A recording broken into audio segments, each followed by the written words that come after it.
All right, here is the 190. It is a tandem axle. Lightweight small trailer with a slide out tracer from Prime Time. Like I say, it's now part of the Cherokee umbrella. TPMS monitoring.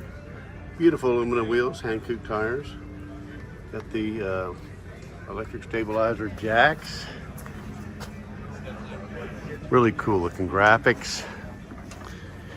We have a north-south queen bed. This U-shaped dinette is beautiful. Love the tufted seating. Television. All tracers are going to come with 200 watts of solar, electric jacks, televisions. Very nice looking kitchen. 3-door fridge with the, well, freezers on the bottom. It's a rear bath. Huge shower. Okay. Tons of storage. I just love what the designers have done with the color and the amenities in here this year. Hopefully you guys like it too.